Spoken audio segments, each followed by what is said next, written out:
For me, the goal of any agroforestry project is that it is scalable.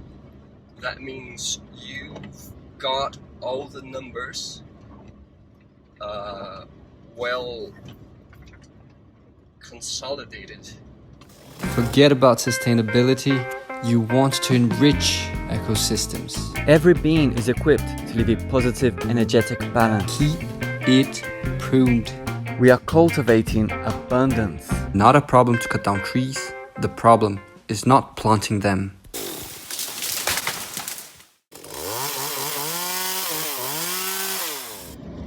What is up, YouTube? Welcome to the Agroforestry Academy channel. Today I want to talk to you about planning, making projects, and turning agroforestry into like professional businesses. Because it's something that I've been dealing with a lot in a project I'm involved, and it's just got me thinking a lot. And also, I haven't been much in the field because lately I've been just dealing with a lot of projects and planning for a few projects. So I haven't had the opportunity to record videos for you on the field. But soon I'll be back in the field and I'm gonna have some cool videos. So right now I'm just on the road and driving, and that's where I'm gonna record the video. Let me give you a sight so that you can see where I am. As you can see, you can't see much, but I'm up in Chapada Diamantina, right on one of the highest spots in Bahia. And the sight here is beautiful. It's a pity that you guys can't see it. But let's see if I can record this video without crashing the car. Alright, so the thing that I've been seeing, I'm working in this project where I'm working with 20 different entities that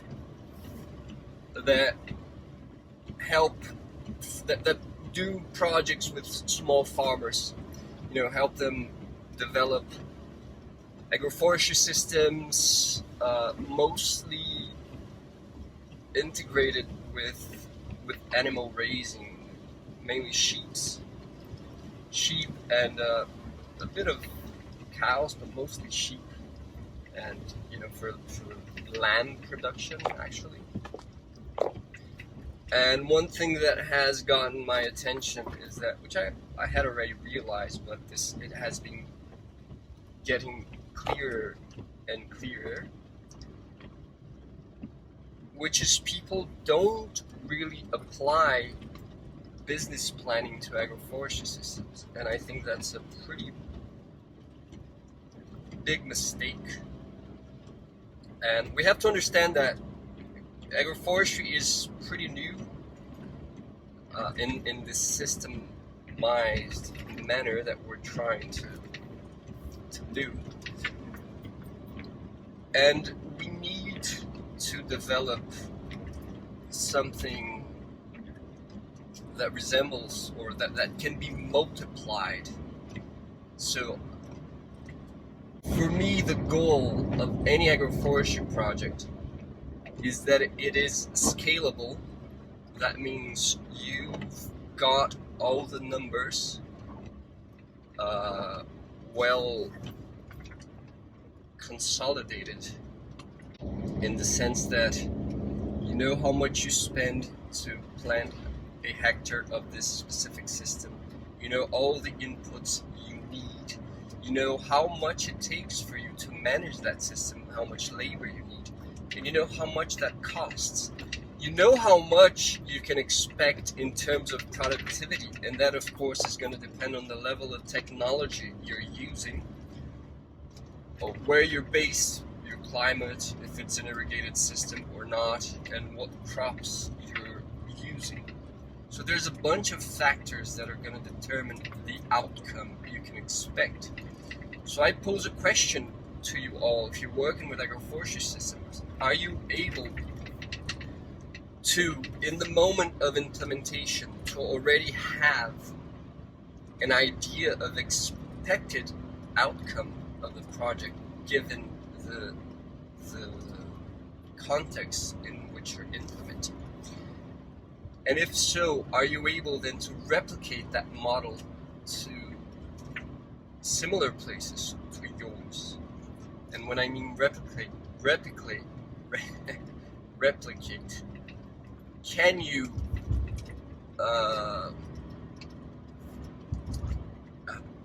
can you plan for bigger areas? So for example, if you're planting 1 hectare of a given system and somebody comes to you and say, hey, I want to implement that into 300 hectares, are you able to make a plan for that scalability?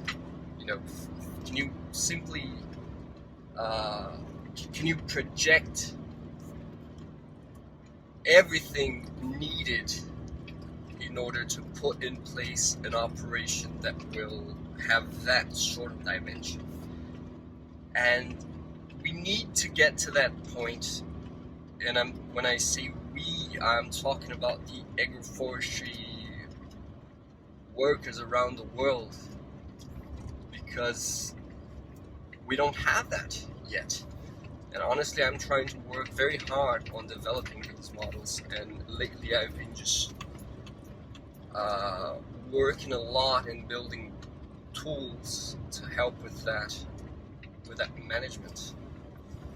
And that's essential if we want to help farmers do agroforestry all around the world. We need to have predictable outcomes, and we need to be able to plan in whichever situation we might encounter for a given farmer or a given group of farmers. And then there are a few tools that need to be in place. One of the most important ones, and this I believe it's I forgot the word, but it's like a checkpoint. It's a milestone for having a scalable system, which is the ability to delegate operations. In order to delegate operations efficiently, you need to be able to create standard operational procedures for all the operations involved in your agroforestry systems. And obviously this is a lot harder than doing it in a monoculture, because in monoculture you're dealing with one crop. The amount of operations and the amount of interactions that happen within the system is very small in comparison with an agroforestry system. The more complex the system is, the more interactions you're going to have, the more decision making you will need on your day-to-day management of the system. So the more complex it is, the more specific and detailed these standard operational procedures need to be.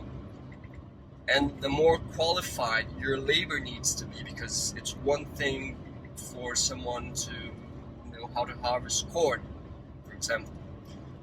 If you get a worker that knows how to harvest corn, you can delegate corn harvest to that worker. But when he needs to know how to harvest corn, how to manage beans when planted with corn, and how to manage eucalyptus and bananas when planted with corn, then suddenly this worker needs to be a lot more qualified. So whenever you're implementing this system, think to yourself, if you are able to create these standard operational procedures for your field, or if it is something that you're going to have to be there every day to make all these small decisions so that the system runs smoothly. Right? So this is a very important milestone you need to reach. You know, I need to be able to establish standard operational procedures for the system.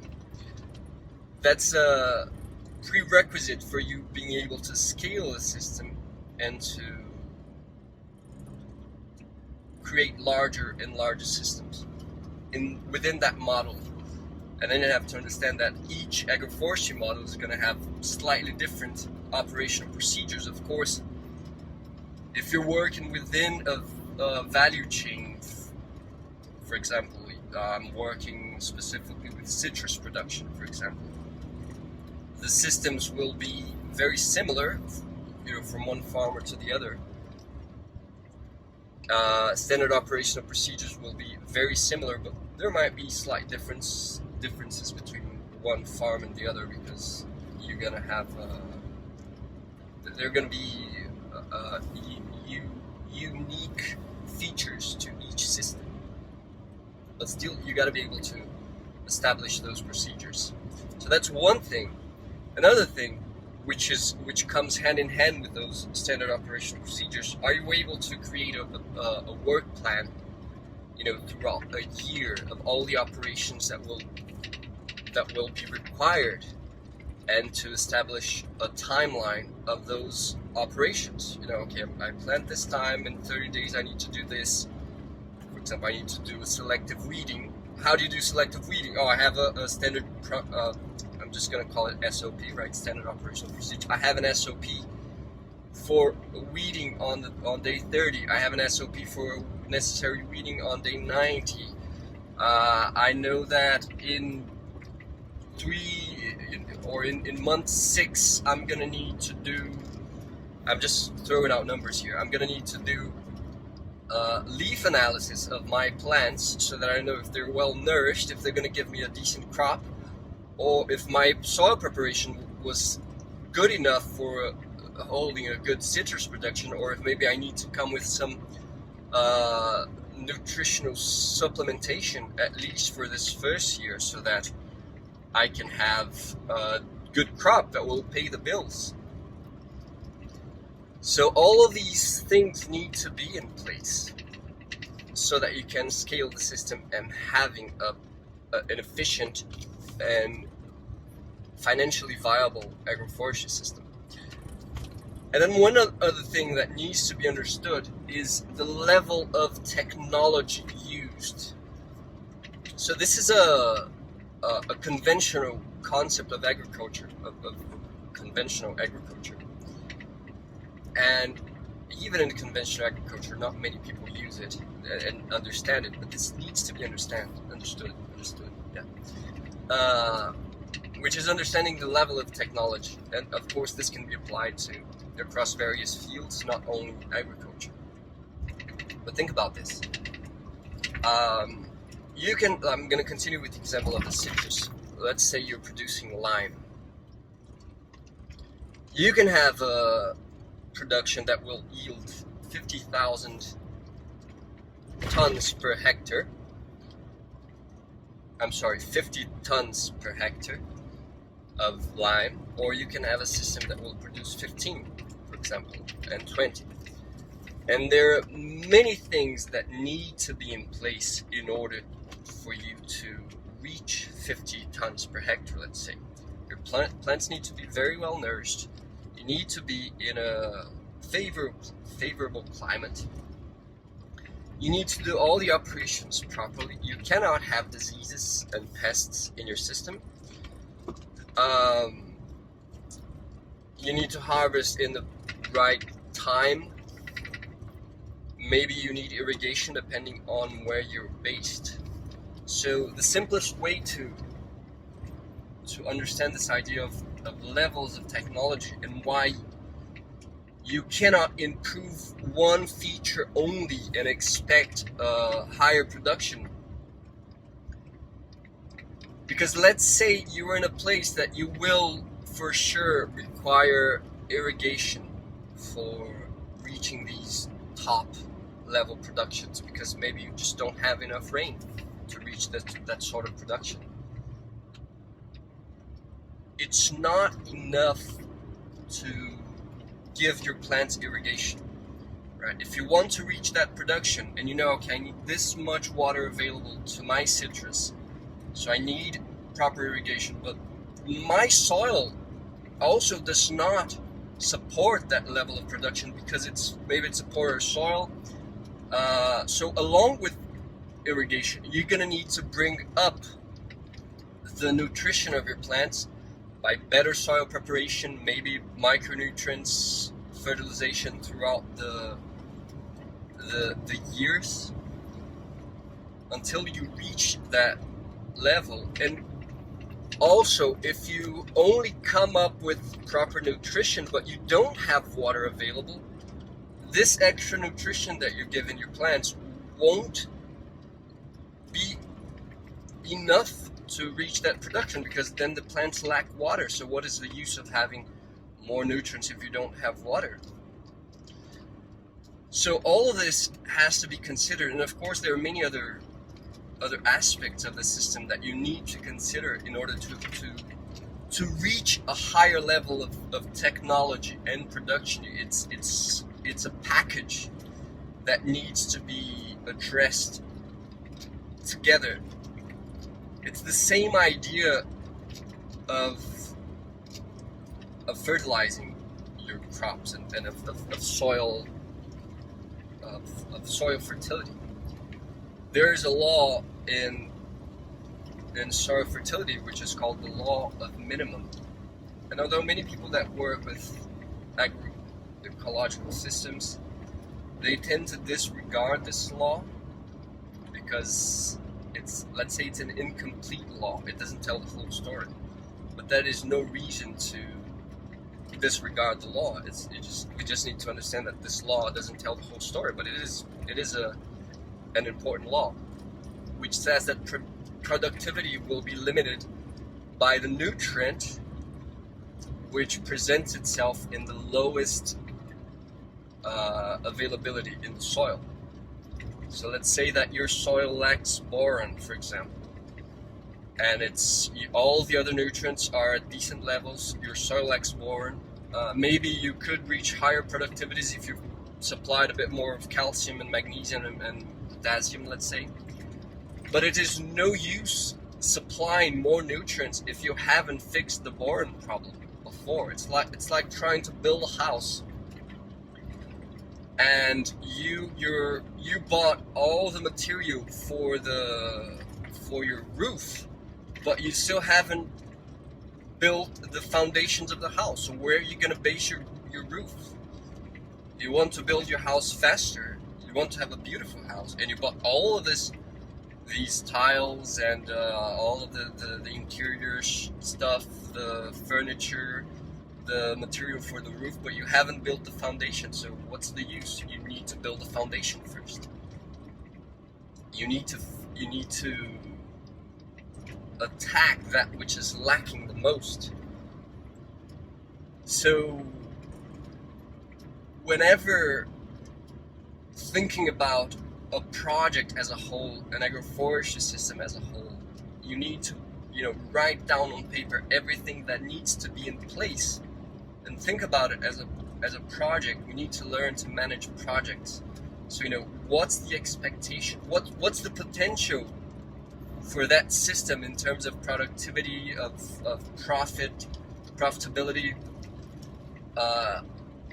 in regards to climate and the crops that you're choosing to use. And then given that, because then these are things that are given that you don't have so much control over, like the climate. You have no control over the climate. You might make the microclimate a bit better with windbreaks and stratification of species and all that, but there's just so much rainfall that you're going to have, and your soil as it is can supply only so much nutrients to the plants. So then you only have so much sunlight that hits your spot. So these are all given things which will limit your production. So there are places that have the ability to produce more citrus just because the climate is good. So then you can work towards a higher technological package to reach that highest potential. And then you create that package. It's everything you're going to need in order to reach that. If your if your climate doesn't allow for such a good production, maybe you're going to have to accept a lower production, and then maybe you don't need to have such a fertile soil. You don't need to invest so much in genetics, for example. That's another part of the package. What variety of citrus are you planting? Is it a very high productivity variety, which maybe will be more sensitive to pest diseases, but then you don't even have the climate required to reach that sort of productivity? So why are you going to invest in higher genetics? You know, it doesn't make sense. So I just wanted to bring that idea. I hope I made myself clear. Might sound a bit confusing, but just whenever designing a project, try to list and actually put on paper everything that needs to be in place in order for you to reach your expectations. And see what's under your control, what's not under your control. And work towards first validating the expectations you have in terms of your environmental conditions. And then see what you need to do, what's in your power to do your work and reach those expectations. And then create a work plan, standard operation procedures, so that in a proper project, so that you can expand that and then create a profitable business which will be able to scale, be it for yourself or for other people. But you need to say, hey, you know, I have 1 hectare of this agroforestry, the model is this, and that. The operations needed are this, and that. The amount of seedlings and seeds and inputs and all that, this is it. This is how much people you need to manage this operation, and this is how much it produces. You know, and of course, all of these numbers that you might set, they're not set in stone. You're gonna adjust them as your system progresses. You're gonna maybe reach your expectations or surpass your expectations, or reach lower than your expectations. And every project, once you build it, it needs to be adjusted throughout time so that you validate the results. But this is essential. As agroforestry workers, we need to create these tools and monitor these features of agroforestry systems so that we can have more and more people joining us in our quest for better systems of production. Anyway, I hope you guys enjoyed this my rant about that. It's just something I've been thinking a lot. I managed to not crash the car yet, and let me give you another side of the Chapada. You can see the mountains over there. So yeah, guys, I thank you a lot for watching, for supporting the channel. You know, just by watching us, you're doing a great deal to support us. Don't forget to hit the like button, the notification bell, subscribe to the channel. If you haven't seen our full agroforestry course, check it out. I'm gonna put a card here. And if you want to support us even further, consider joining us at Patreon. By joining us, you get access to some extra material. You're gonna be able to participate in our Q&As. And you're going to get access to videos earlier as well. So make sure you consider that. You can join us for $7.90, and it will be great to have you on the community. So thank you for watching. I'm Felipe for the Agroforestry Academy, and I'm signing out.